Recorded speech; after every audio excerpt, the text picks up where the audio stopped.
Hi there, I'm going to show you how to change the battery in this Aston Martin DBX key fob. You do not need any tools, you just need one of the replacement batteries. This takes a 2032 and you get these off Amazon for just a few dollars. There's a link below in the description. So what you want to do here is, first off, this fob is gorgeous. Second off, you want to push this button and out comes your valet or mechanical key. Now take that key, you want to put it right here, and this back hatch will pop up. Move that to the side.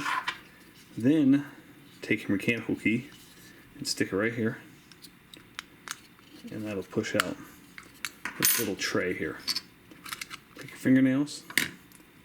There's the dead battery. Take that one out. New one goes in this orientation. And it slides in like so.